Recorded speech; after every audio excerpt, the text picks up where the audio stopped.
Di part yang kedua ini, gue bakal ngebahas jam tangan yang gue beli sendiri. Next adalah jam tangan Omas dari jam tangan Rolex Submariner.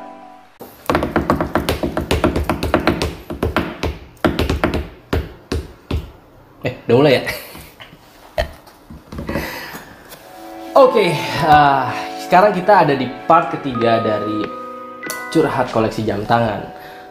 Di video sebelumnya kita udah ngebahas jam tangan mulai dari yang dikasih sama orang-orang terdekat gua, ada jam tangan yang gue beli sendiri, dan sekarang gue bakal ngebahas jam tangan terfavorit yang gue punya. Tapi mungkin supaya lebih enak ini gue tutupin dulu ya, biar lebih rapi.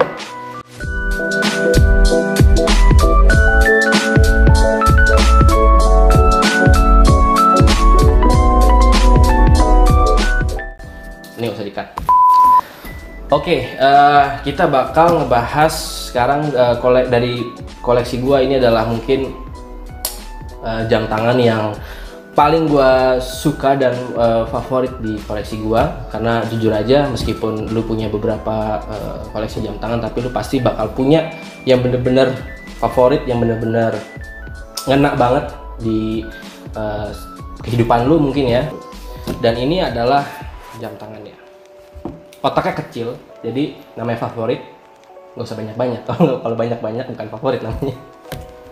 Jadi ini benar-benar spesial buat gua, just sharing aja. Jam tangan yang pertama adalah, ini adalah jam tangan yang mengawali video channel dari waktu ke waktu, yaitu adalah this is it, Orient Raven Ray 1. Ini tuh benar-benar jam tangan favorit gua ya. Kalau misalkan lu penasaran gimana cara gua dapetin jam tangan ini, lu bisa cek video pertama dari waktu ke waktu, link ada di sini.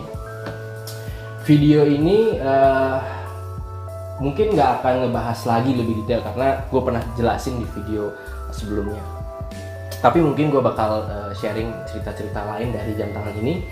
Jadi jam tangan ini merupakan jam tangan pertama yang membuat gua tergila-gila dengan dunia jam tangan. Kenapa gue bilang kayak gitu? Karena jujur ketika gue ada jam tangan ini, gue satu jatuh cinta, yang kedua gue bener-bener gak, selama berbulan-bulan gue gak bisa mengalihkan pikiran gue, effort gue untuk bisa mendapatkan jam tangan ini. Jadi gue bener-bener ngelakuin effort. Salah satu effort yang mungkin bisa dibilang rada gila, rada ekstrim dalam kehidupan gua adalah untuk bisa dapetin jam tangan ini. Mungkin cerita behind the scene-nya gua bakal cerita lebih detail di sini. Jadi gua bener-bener waktu lihat jam tangan ini di videonya The Urban Gentry, gua bener-bener jatuh cinta dan akhirnya gua memutuskan gua harus punya jam tangan itu. Gua nggak bisa hanya fans dengan jam tangan itu, gua harus punya karena menurut gue jam tangan ini memiliki desain dan juga harga dan juga kualitas. Mungkin kualitas gue belum bisa nilai waktu gue lihat videonya, tapi berdasarkan rekomendasi dan review dari The Urban Gentry, gue menilai bahwa jam tangan ini benar-benar memiliki value for money. Karena menurut gue jam tangan ini dengan in-house movement, dengan merek Jepang, dengan automatic movement, diver 200 meter, coating black, menurut gua bener-bener perfect, dengan desain yang menurut gua juga proporsional. Mungkin agak mirip sama Rolex Submariner, tapi dengan adanya push button untuk mengganti day di sini, dia memiliki karakternya sendiri. Jadi menurut gua walaupun mirip tapi nggak sama, beda sama Invicta yang tadi. Jadi ini bener-bener jam tangan yang membuat gua deep into watch collection. Jadi ketika gue kenal dengan jam tangan ini, gue baru tahu dan gue baru aware bahwa ternyata ada merek Orient yang mana gue sebelumnya gue nggak pernah tahu, dan gue bener-bener jadi mungkin salah satu fansnya Orient. Gue nggak di endorse, tapi gue ngomong ini apa adanya aja. Dan salah satu yang gue suka dari jam tangan ini adalah desainnya versatile banget. Lu mau ganti dengan strap kulit masih bagus, lu mau ganti pakai strap Neto masih keren banget. Dan gue akhirnya memutuskan untuk memakaikan jam tangan ini Neto strap, karena dengan berbagai macam strap yang pernah gue coba ke jam tangan ini adalah jam tangan dengan Neto strap monster menurut gue. Lu mau kasih strap warna apa aja, lu mau kasih Neto strap dengan motif apa aja, menurut gue itu masuk banget di jam tangan ini. Lalu yang kedua, mungkin cerita gimana cara bisa gue dapetin jam tangan ini adalah gue sampai mendatangi mungkin hampir semua, mulai dari ITC, mulai dari mall-mall besar, mulai dari pasar, gue bener-bener datengin satu persatu, dan gue butuh waktu yang cukup lama untuk bisa dapetin jam tangan ini. Jadi gue waktu itu pertama kali cari di online, tapi berhubung gue perlu lihat barangnya, gue nggak mau kecewa, gue bener-bener harus lihat barangnya. Jadi gue memutuskan gue nggak beli online, dan sebenarnya juga di online itu barangnya nggak terlalu banyak waktu itu.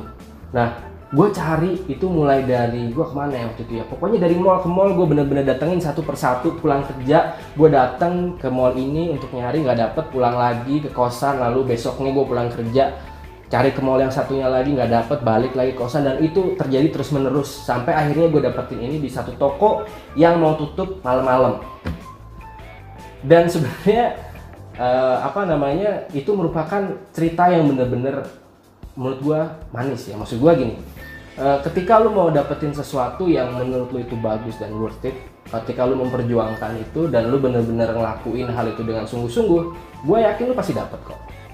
Insya Allah.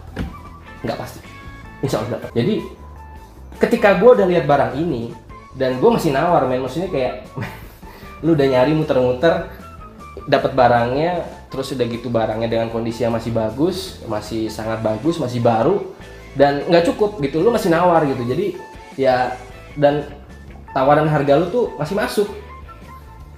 Jadi ya nggak tahu deh, ini gue bener-bener happy banget dengan jam tangan ini. Walaupun jujur karena jam tangan ini susah banget gue dapetin, dan juga jam tangan ini bener-bener gue suka, akhirnya gue agak cenderung jarang pakai jam tangan ini. Jadi gue pakai jam tangan ini bener-bener di momen-momen yang spesial. Ya itulah, jadi momen-momen spesial dimana gue pakai jam tangan ini. Jadi nggak setiap hari gue pakai, tapi di momen-momen spesial, karena gue merasa ketika gue pakai jam tangan ini gue merasa lebih pede, lebih spesial. Nggak tahu ya, bukan karena jamnya, tapi karena perjuangan gue untuk dapetin jam tangan ini. Lalu next adalah jam tangan ini, Orient yang lain, yaitu adalah Orient Bambino Small Second. Jam tangan ini sebenarnya ya, gue juga pernah curhatin, gue pernah review, di link ada di sini. Jam tangan ini juga salah satu favorit gue karena desainnya bener-bener cantik, dan jujur istri gue juga suka dengan desainnya. Jadi menurut gue selain gue yang suka dengan desainnya, tapi pasangan gue juga suka dengan desainnya. Karena apa? Karena jam tangan ini bener-bener, kalau menurut gue ya, ini desainnya bener-bener berkelas. Karena ya walaupun dia omas dari beberapa jam tangan terdahulu, tapi menurut gue ketika dia remake dengan buatan mereka saat ini, itu memiliki identitas yang cukup kuat dengan desain dari mineralnya yang, atau crystal glassnya itu yang dome, melengkung. Jadi menurut gue itu bener-bener membuat image jam tangan itu kayak harganya tuh 2 kali lipat lebih mahal, padahal enggak. Itu gue karena dapat voucher dari acara Gathering Orient, itu gue akhirnya beli jam tangan ini tuh ya relatif murah, ya kurang lebih gue nombok 1 juta lah. Jadi untuk jam tangan seperti ini, menurut gue ini juga, gue berani rekomendasiin jam tangan ini karena menurut gue secara kualitas, secara desain, secara secara akurasi jam tangan itu juga menurut gue worth it. Jadi ini adalah salah satu jam tangan favorit, dan ini karena strapnya berukuran ganjil dan agak susah mencari strapnya, gue agak jarang pakai jam tangan ini, dan gue lebih pakai jam tangan ini untuk acara-acara yang formal, kayak kondangan, atau misalkan ada seminar atau ada pertemuan yang cukup penting, baru gue pakai jam tangan ini. Lalu the last adalah jam tangan ini, Tissot PRS 200, atau ya jam tangan Swiss made pertama yang gue punya, chronograph. Dan ini merupakan jam tangan yang cukup memiliki cerita yang menurut gue menarik, karena jujur dulu ketika gue mulai mempelajari jam tangan, gue penasaran sebenarnya bedanya jam tangan Jepang sama Swiss itu kayak gimana sih, dan akhirnya gue mulai mempelajari brand-brand Swiss, dan ternyata harga jam tangan Swiss itu mahal. Jadi jam tangan Swiss itu mayoritas mahal deh, gue bisa bilang. Ya mungkin buat kalangan tertentu ada yang bilang itu murah, tapi kalau buat gue pribadi jam tangan Swiss itu mahal. Dan waktu itu gue sempat berkeinginan cukup keras, gue ingin punya satu jam tangan Swiss, minimal satu aja, minimal satu jam tangan Swiss. Tapi gue nggak mau jam tangan Swiss yang biasa, maksudnya biasa dalam arti nggak hanya cuman jam, menit, detik, tanggal, tapi gue pengen ada complication-nya, yaitu chronograph. Karena nggak tahu kenapa gue suka banget sama jam tangan chronograph. Jadi kalau gue pakai jam tangan chronograph itu kayak gue ngitungin segala hal, segala macem gue hitungin waktunya, mulai dari kalau misalkan gue presentasi, gue hitungin berapa menit gue presentasi, atau misalkan gue dari dalam perjalanan gue hitungin berapa lama gue ngelakuin perjalanan. Gue iseng jadinya kalau pakai jam tangan chronograph itu jadi mainan. Jadi gue pencet-pencet aja, gue start, gue stop, gue start, gue stop, kayak menjadi suatu keasikan tersendiri yang buat gue itu seru, Jadi menurut gue ketika gue punya jam tangan chronograph itu sebuah kesenangan, walaupun mungkin secara fungsi nggak terlalu penting, tapi asik gitu. Dan yang paling gue suka adalah dia ada tachymeternya. Jadi chronograph yang ada tachymeter tuh ada kayak ngukur kecepatan mobil gitu di di bagian sampingnya, di bagian bezelnya itu, di dalam inner bezelnya itu dia ada tachymeternya. Jadi kalau misalkan gue lagi nyetir, gue lihat misalkan di kecepatan mobil gue 100 km/jam, gue nyalain stopwatchnya, chronografnya, terus ketika udah 1 km gue stop, gue lihat oh ternyata sama gitu. Jadi kayak iseng gitu, bener-bener iseng aja buat kebahagiaan. Jam tangan ini mempunyai mesin automatic chronograph Swiss made. Ini adalah salah satu alternatif buat kalian yang lagi nyari jam tangan chronograph Swiss. Dan menurut gua jam tangan ini nggak sempurna, tapi dia adalah jam tangan yang memiliki value for money tertinggi yang bisa gue dapetin dari jam tangan Swiss. Karena gue bisa bilang value for money karena jujur dari harga mungkin ya nggak bisa dibilang murah, tapi juga nggak mahal banget gitu, nggak yang sampai mahal banget. Nah, ketika gue lagi nyari jam tangan ini, itu gue juga ngelakuin effort yang cukup besar. Gue melakukan research, gue lihat di website, gue coba cari-cari dari berbagai macam sumber, kira-kira apa jam tangan yang chronograph Swiss yang harganya nggak terlalu gila, dan akhirnya gue dapetin ini. Nah, ketika gue ingin membeli jam tangan ini, sebenarnya tuh gue agak memaksakan diri waktu itu ya, karena mungkin gue bisa menguras habis tabungan gue. Enggak sih, maksudnya ya mayoritas tabungan gue bakal habis untuk beli jam tangan ini. Tapi waktu itu bokap gue menawarkan, kalau kamu suka jam tangan itu, boleh. Gimana kalau kita sharing? Jadi itu merupakan sebuah kesempatan emas. Jadi ayah gue menawarkan, oke, kalau misalkan kamu suka dengan jam tangan itu, gimana kalau kita patungan? Tapi ibarat ayah gue punya saham di sini. Jadi seminggu kamu yang pakai, seminggu aku yang pakai, gantian gitu. Jadi ya ini adalah jam tangan berdua. Jadi gue nggak bisa bilang ini adalah jam tangan gue, tapi ini adalah jam tangan gue dan bokap gue, jadi satu. Ini ceritanya cukup menarik. Jadi kayak gimana ya, seorang orang tua mendukung hobi atau kesukaan dari anaknya. Dan kebetulan memang ayah gue tuh juga salah seorang pecinta jam tangan. Ya sedikit banyak ayah gue tahu lah tentang sejarah brand, terutama di brand Swiss gitu. Jadi ini adalah jam tangan yang sangat-sangat bersejarah, dan ini nggak akan mungkin pernah pergi dari koleksi gue. Jadi yaitu mungkin dari sisi sejarahnya. Di sini jam tangan ini mungkin kelemahannya yang paling menurut gue cukup bukan mengganggu ya, ya kelemahan yang cukup kelihatan itu adalah dia cukup berat dan bodinya atau casingnya agak sedikit tebal.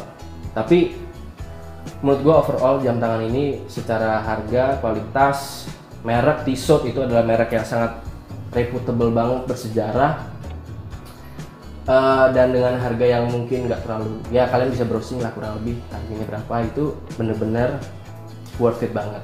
Oke, gua rasa sih segitu curhat koleksi jam tangan dari gua. Di sini sebenarnya tujuan gua bikin konten tentang curhat jam tangan adalah gue ingin menunjukkan sisi lain dari mengkoleksi jam tangan. Selain lu suka jam tangan itu karena modelnya, lu suka jam tangan karena sejarah mereknya, lu suka jam tangan karena complicationnya, lu suka karena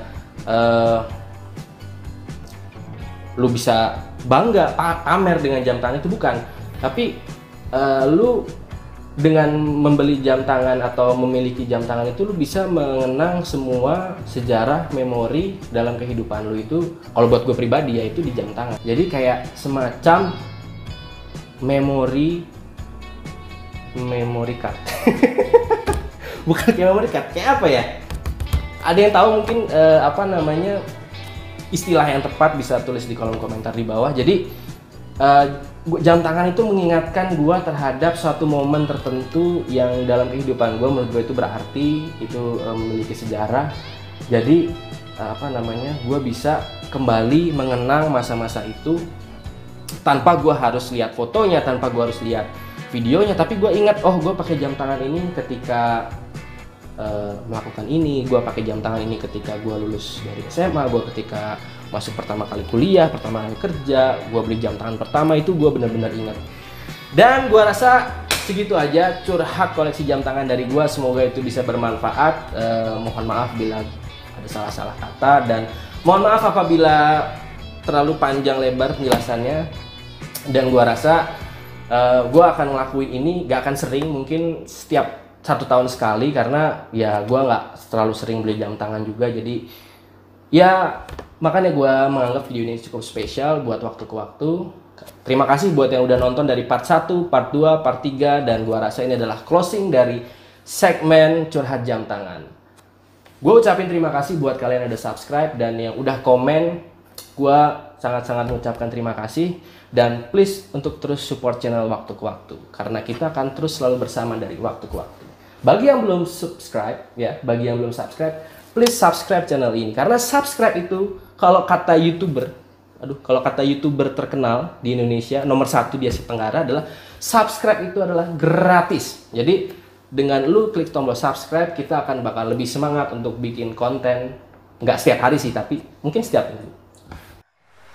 Oke, gua rasa segitu aja, dan thank you, see you in another video, bye bye. Entah mau dimasukin ke video atau enggak, monggo nanti ditimbang-timbang aja waktu editing.